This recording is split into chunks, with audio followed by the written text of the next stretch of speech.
Lookout notice ഒഴിവായ ആശ്വാസത്തിൽ യുകെയിൽ നിന്നും നാട്ടിലെത്തി സംവിധായക ഹസീന സുനീർ ആലപ്പുഴ പോലീസിന്റെ പിടിയിൽ.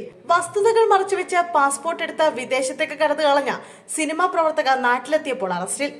വിവിധ പോലീസ് സ്റ്റേഷനുകളിൽ കേസുകൾ നിലവിലിരിക്കെ നിയമവ്യവസ്ഥയെ ധിക്കരിച്ച് നാടുവിട്ടെന്ന കുറ്റത്തിനും 4.5 കോടി രൂപയുടെ വമ്പൻ സാമ്പത്തിക തട്ടിപ്പിന്റെയും പേരിൽ യുകെയിൽ സന്ദർശക വിസയിൽ കഴിഞ്ഞിരുന്ന സിനിമാ സംവിധായക ഹസീനയാണ് ആലപ്പുഴ പോലീസിന്റെ കസ്റ്റഡിയിലായത്. എന്നാൽ കേസിൽ ദുർബല വകുപ്പുകൾ ചുമർത്തതിന്റെ അടിസ്ഥാനത്തിൽ ഹസീനയ്ക്ക് കോടതിയിൽ ഹാജരാക്കിയ സമയത്ത് ജാമ്യം ലഭിച്ചതോടെ ഇന്നലെ തന്നെ പുറത്തിറങ്ങാനും കഴിഞ്ഞു. കേസിൽ തങ്ങൾ അറിയാതെ പോലീസ് പാസ്പോർട്ട് കമ്മീഷണർ ഓഫീസിനെ പ്രതിയാക്കിയതോടെ ക്രിമിനൽ കുറ്റം ഒഴിവായതാണ് ജാമ്യം ലഭിക്കാൻ കാരണമായതെന്ന് 1.25 കോടി രൂപ നഷ്ടമായ ബെഡ്ഫോർഡ് മലയാളി സുനിലിന്റെ പ്രതിനിധിയായി കേസ് നടത്തുന്ന മനോജ് വ്യക്തമാക്കുന്നു. തൃശൂരിലെ വാടനാപ്പള്ളി പോലീസ് സ്റ്റേഷനിലും തിരുവനന്തപുരം മ്യൂസിയം സ്റ്റേഷനിലും വഞ്ചന കേസുകളിലും നൂർനാട് കായംകുളം സ്റ്റേഷനുകളിൽ ചെക്ക് കേസുകളിലും ഇവർ പ്രതിയാണെന്ന് പോലീസ് പറഞ്ഞു. 2024 ഈ വിവരങ്ങൾ മറച്ചുവെച്ച് ഹസീന ബിബി എറണാകുളം റീജിയണൽ പാസ്പോർട്ട് ഓഫീസിൽ നിന്ന് പാസ്പോർട്ട് നേടിയ ശേഷം യുകെയിലേക്ക് കടക്കുകയായിരുന്നു. ഇത് മനസ്സിലാക്കിയ Noornad police Kochi regional passport ഓഫീസറുടെ റിപ്പോർട്ട് വാങ്ങിയ ശേഷം ഹസീനയ്ക്കെതിരെ കേസെടുത്തു. പാസ്പോർട്ട് റദ്ദാക്കുന്നതിനുള്ള റിപ്പോർട്ടും പാസ്പോർട്ട് ഓഫീസർക്ക് പോലീസ് നൽകിയിരുന്നു. കഴിഞ്ഞ ദിവസം നാട്ടിലെത്തിയപ്പോഴാണ് അറസ്റ്റ് ചെയ്തത്.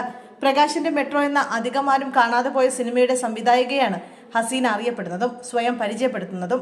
സിനിമാ വ്യവസായവുമായി ബന്ധപ്പെട്ട സ്ഥാപനം തിരുവനന്തപുരത്ത് നടത്തിയിരുന്ന സുനിലിനെ ഈസ്റ്റ് ഫാമിൽ തട്ടുകടയിൽ ഭക്ഷണം കഴിക്കാനെത്തിയ സമയത്താണ് ഹസീന പരിചയപ്പെടുന്നതും തുടർന്ന് തട്ടുകട ഹോട്ടൽ പാർട്ട്ണർഷിപ്പും സിനിമയിൽ വാണിജ്യ പങ്കാളിത്തവും ഓഫർ ചെയ്യുന്നത്.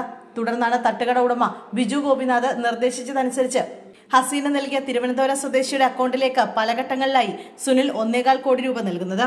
ഈ ഏർപ്പാടിൽ തനിക്ക് ബന്ധമില്ലെന്നാണ് തട്ടുകട ഉടമ ബിജു ഗോപിനാഥ് പറയുന്നതെങ്കിലും എല്ലാം ബിജു ചേട്ടന് വേണ്ടിയാണ് ചെയ്തതെന്നാണ് ഹസീന പോലീസിനോടും പരാതിക്കാരോടും ആവർത്തിച്ച് വ്യക്തമാക്കുന്നത്. പല ഘട്ടങ്ങളിലായി മധ്യസ്ഥ ചർച്ചയും ഫോൺ സംഭാഷണങ്ങളും ഒക്കെ നടത്തിയ ശേഷമാണ് പണം നഷ്ടമായി എന്ന ബോധ്യം വന്ന സാഹചര്യത്തിൽ ബെഡ്ഫോർഡ് മലയാളിയായ സുനിൽ നിയമ നടപടിക്ക് തയ്യാറാകുന്നത്.